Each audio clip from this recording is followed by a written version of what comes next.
Welcome, everyone. Today, we are here for the Society of Thoracic Surgeons General Thoracic Surgery Database User Group call. Today is Wednesday, January the 26th of 2022. Let's go ahead and get started. On the call with me today from STS, we have myself and Carol Crone and Sydney Clinton. We also have Ruth Raleigh, our GTSD consultant. And from our IQVIA team, we have Joe, Melanie, Michelle, and Steve. So thanks everybody for joining today.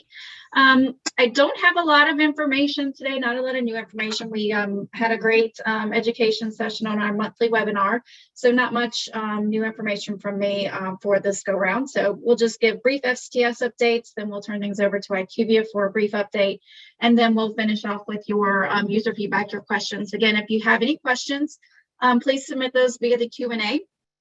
If you would like to ask your question out loud or you need to clarify anything, please be sure that your microphone is enabled. We do have that hand raise function enabled. So just raise your hand if you would like to chat with us. Again, just make sure your microphone's enabled so you can unmute yourself and talk. So let's go ahead and hop in. For STS updates, again, training manual updates are going to be posted this week. Ruth is going to actually give us an update over the December and January FAQs. So that will follow after this next couple of slides. So Ruth will be touching on the training manual updates that will be posted. So data collection form update. I know on the last call I had mentioned about getting some updated data collection forms posted. Those will be posted next week, the week of January 1st. And again, just a minor update. What we will be doing is removing that reference to diaphragmatic hernia in sequence 1560, shortening the title hernia data. They're in red for you guys, but again, just a minor update, not changing any major updates, just really removing that reference to diaphragmatic hernia in sequence 1560. Our marketing team is slammed right now. We have the STS annual meeting this weekend, so they are swamped. So I will work with Kasha to get those the updated data collection form posted next week. And again, just a minor update there regarding that sequence number. The fall 2021 harvest, as you're aware, the analysis data set was received from DCRI, and that is at IQVIA, and IQVIA is working very hard to get those analysis results and data into the platform and getting everything ready for the release of those reports. That risk-adjusted report will be coming in the coming weeks. I don't have an exact date for you right now, but IQVIA is working. They are also adding the new pulmonary resection composite that's also going to be displayed in the new reports.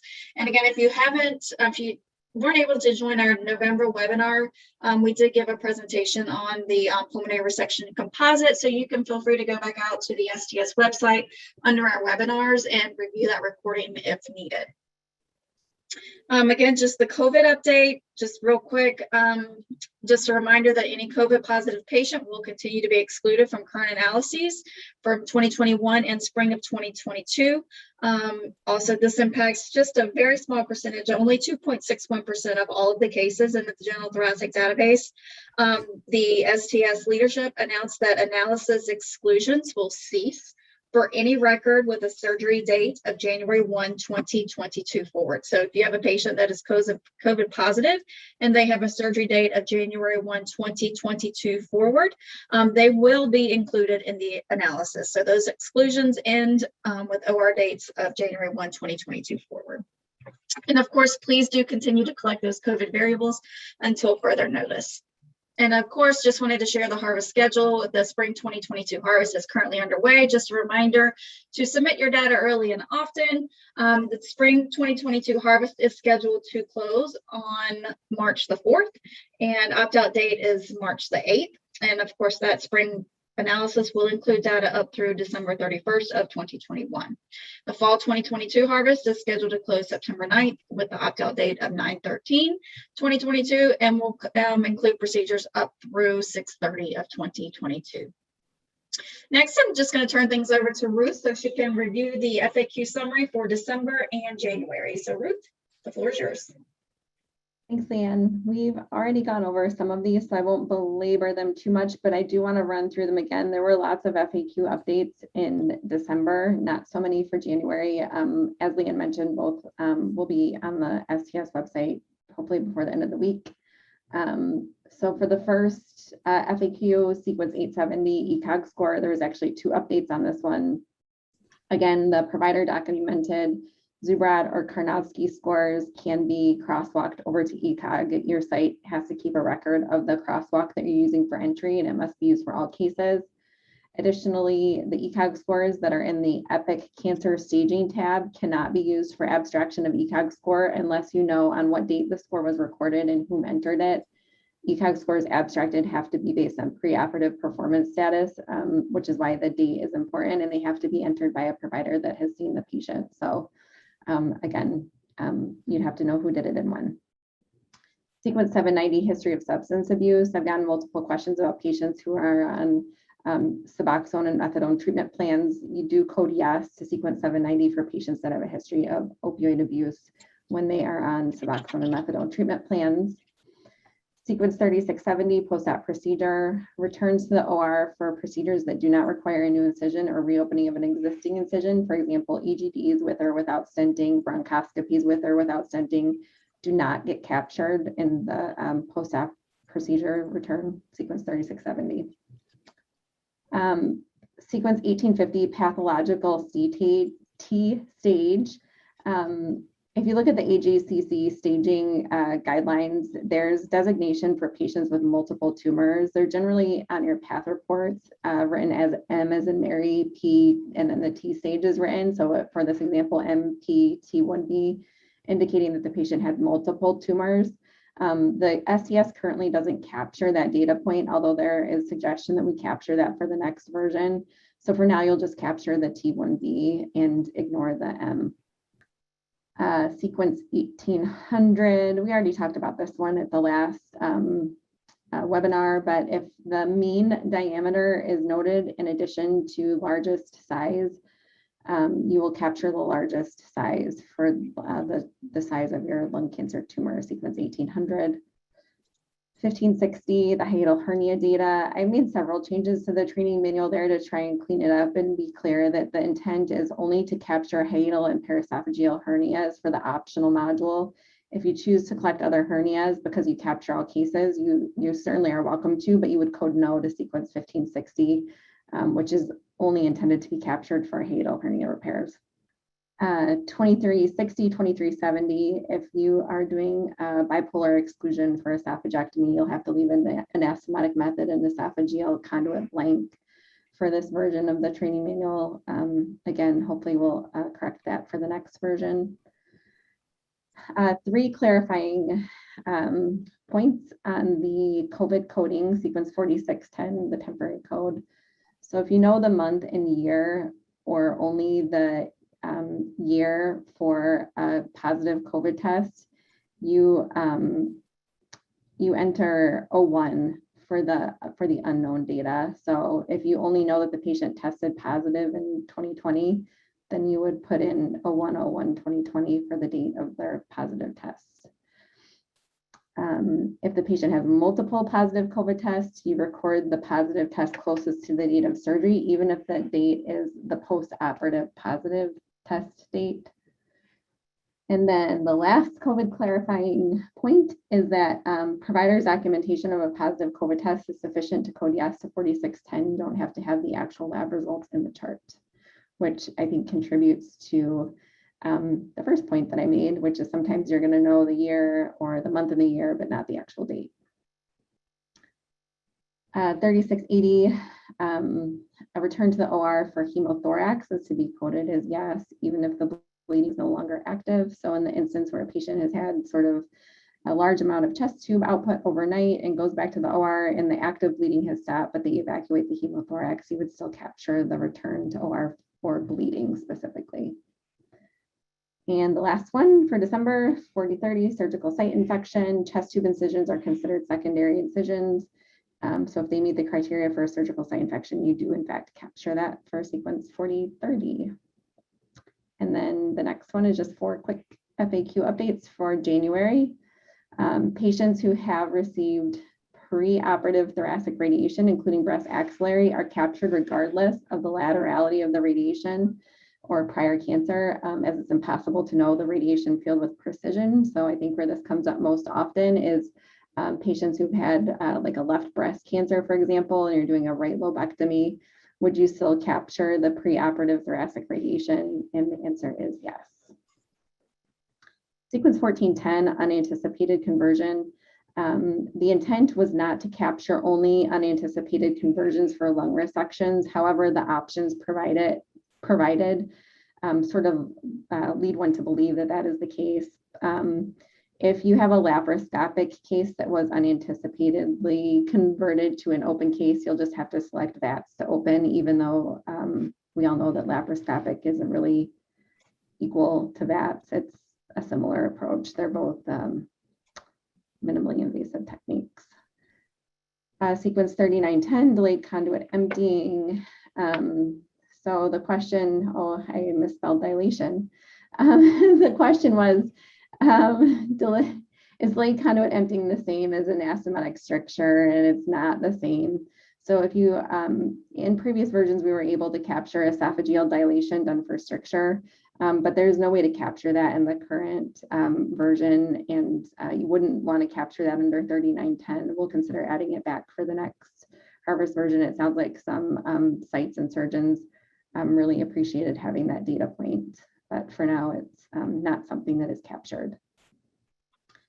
In my the last one, sequence 781, I tried to clean up. I've gotten lots of questions about the DLCO and which value can be used. And so I tried to clean that up a little bit and then just clarified that you're going to capture the lowest of the DLCO or the DLCO underscore SB or the DLCO over VA.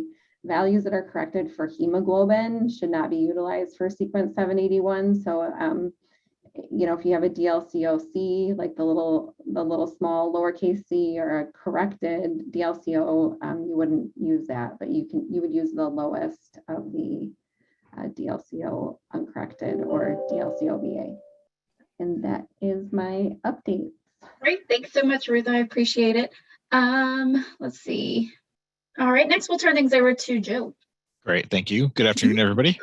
Just a quick item for me, a reiteration that a couple weekends ago on January 15th, we did put through an update to the participant dashboard, the non-analyzed dashboard report, to include the version 5.21.1 data version changes. And just an additional note there that we will be continuing to enhance the dashboard to include additional variables for reporting visibility as time goes on. And that's it from us for this week. So the typical reminders that if you have an item that you'd like us to review, please send an email and follow up. And we'll be working to get additional items out to you for the next webinar. All right, great. Thanks so much, Joe. All right, next for an analysis report questions. So if you're new to the database and you have questions about your reports, if you could just reach out to IQVIA, reach out to GTSD tech support at IQVIA.com. Your questions will be routed to tier 1. If they're not able to answer your questions, that will be routed up to tier 2, and then STS and DCRI would be looped in as needed when those tickets are escalated to tier 2 for assistance in answering. My contact information is listed here. Please feel free to reach out to me directly with any questions or concerns. My direct line is here as well. It's easiest to get in touch with me via email. If you have any database operational questions, you have questions about participation in the database, you have questions about payments, invoices, or the contacts currently listed for your site, please reach out to us at stsdb@sts.org. Also, if you are interested in direct data entry for the thoracic database, please again reach out to Jane and her team at stsdb@sts.org. And if you're not sure exactly who to contact, just email me, and then I can either get your questions answered or point you to the right direction. All right, upcoming webinars. Our next user group call is scheduled for February 23rd at 2:30 Central, and then our next monthly webinars are scheduled for February 9th and March the 9th. So mark your calendars, and as always, our marketing team will send out reminders the day before the webinar. So mark your calendars, and marketing will get those emails out, those reminders out to you as well. That's all that I have today. Again, short and sweet from the STS and IQVIA perspective, but I do see we have some questions coming in. So let's go ahead and tackle the questions. I think the first couple of questions are for our IQVIA team. From Nancy, in the fall 21 harvest, IQVIA did a manual workaround for race errors. And I think she has an item number or a ticket number. They said it was recently said it's still not corrected. What's the status? And I think Mary was having issues along the same line, I think, about the race errors. So I don't know if Joe, if anyone from your team has an update on that.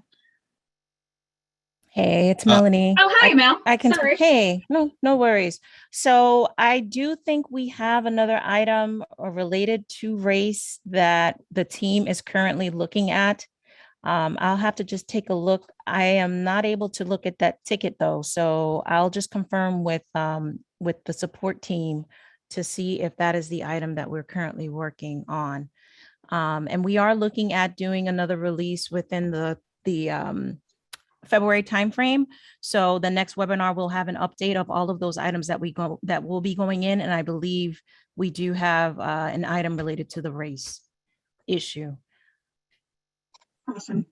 Thanks, Melanie. Holly, when will the risk adjusted reports be out for fall? So I don't have an exact date yet, Holly.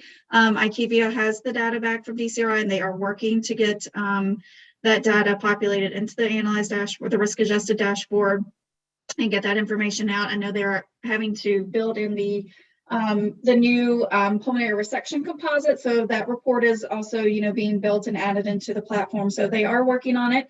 I don't have an exact date. I would say within the coming weeks. So once I have a more definitive timeline, I will definitely share that with you all. Hopefully, maybe I'll be able to share a more definitive timeline on our next monthly webinar. So as soon as I do get more information, I will share that with you all as soon as possible. Next question, where can we obtain detailed information and explanations for the national reports, specifically looking information about the postoperative length of stay and information about the cutoff for the top quartile? That is a very good question. The only information that I have out available, if it's not in the analysis overview, if you can't find what you need in the report overview, hold on, let me pull this over. Let me go here, and in the library, if what you cannot find is not in this analysis or what you're looking for cannot be found in this analysis overview, please email me directly. And if necessary, I'll have to work with DCRI and get additional information for you. But if what you're looking for cannot be found within this document, again, just email me directly and I'll work and get you the answers that you need. Okay. And again, my email is here, ljones@sts.org. Melissa, can you remind us of the 30-day discharge status missingness thresholds to receive risk-adjusted results? Yes, that is a 2% missing threshold. So you cannot have more than 2% missingness for mortality, 30-day status, and mortality discharge status. So for operative mortality, those are the two variables that we're looking at, 30-day status and mortality discharge status. And the threshold is 2%. Okay, let's see. Don't have any additional questions. I did go over the thresholds, the mortality thresholds in a previous webinar. I believe it was September or October webinar. I'm thinking it was September. It's posted out on the STS website, and let me see if I can find that for you, and I can pull up the slide deck, because with the new thresholds that were implemented. So is the missingness only calculated on the current 3-year? Yes. So the missingness is calculated on the 3-year rolling window at 3-year rolling time period. It was calendar year, but we updated it to the rolling 3 years. And I have all of that information in that slide, in that presentation. Hold on. Let me see if I can pull it up. And yes, missingness is for the lung.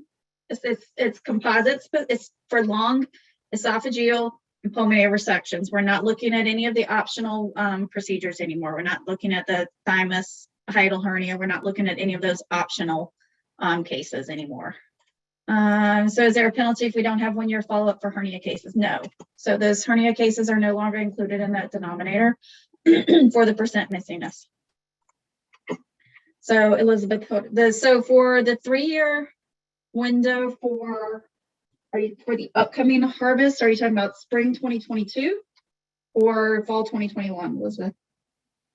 So for spring 2022, it will be January 1, 2019 through 12/31/22.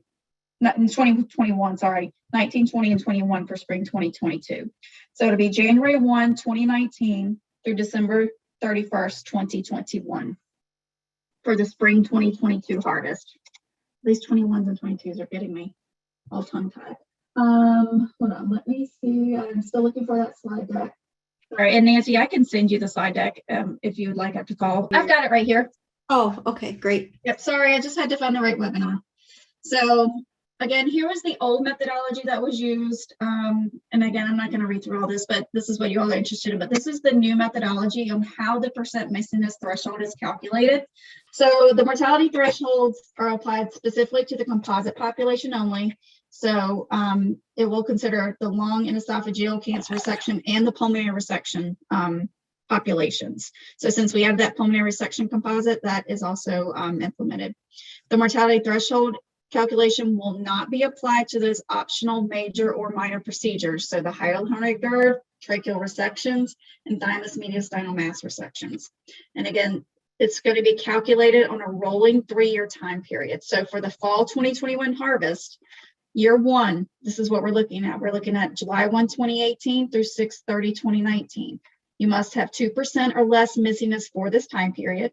And for year 2, July 1, 2019 through 6/30/2020, you must have 2% or less missingness for this time period.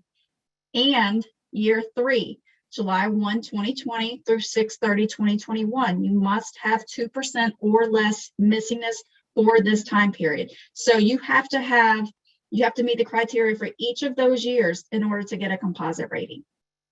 So each year you have to have 2% or less. Year 1 and year 2 and year 3 in order to be eligible to receive a composite. And I hope that helps, Nancy. But again, this was from our user group webinar on 10/18. So that is posted out on the STS webinars page. But if you can't find it or have any questions, just reach out to me and I can share this slide. And again, it's implemented to the operative mortality fields, mortality discharge status, and MT30 status. And also remember, unknown is considered missing data in analysis. So you want to address those 30-day statuses for those unknowns for NT30 status. And the time frame, so the time frame for spring 2022, the reporting period will include January 1, 2019 through 12/31/2021. So we'll be looking at those 3 years for the completeness thresholds for 2021, for 2022. All right, hope that helps. So again, spring 2022 is January 1, 2019 through 12/31/2021. So year 1 will be January 1, 2019 through December 31st, 2019. January 1, 2020 through December 31st, 2020, and January 1, 2021 through December 31st, 2021. All right, you're welcome. All right, I don't have any additional questions. Thanks everyone for waiting while I went and located that slide deck. I appreciate that. Sorry for the odd quiet moment. All right, I don't see any additional questions. Carol or Ruth, do you guys have anything you want to add? Again, upcoming webinars, February 23rd at 2:30 Central Time, and our monthly webinars on February 9th and March 9th at 1:30 Central Time. Great job, Leanne and Ruth, and IQVIA. Thanks for joining. I don't have anything else. Okay. All right, everyone. Well, I guess we'll have a short call today. If you have any questions after the webinar, please, again, feel free to reach out to me directly. You can reach me at ljones@sts.org. Happy to answer any of your questions and help in any way. Thanks, Leanne. Documents. Oh, Christine had a quick question. documentation cheat sheet that posted. Documentation cheat sheet. Are you talking about the surgeon worksheets? I know Ruth is working on surgeon worksheets. Yep. So Ruth is working on surgeon worksheets. She's been working on those since the beginning of the year. So she is working on those, and those will be posted. And we'll share that in an upcoming webinar on when those will be posted. So those are in the works. You're welcome. All right. Okay. All right, Christine, thank you so much. And I hope you guys have a great rest of the day. And we'll see you on February 9th on our monthly webinar. Thanks, everyone. I hope you guys have a great day. Thanks, Leanne. Bye. Thanks.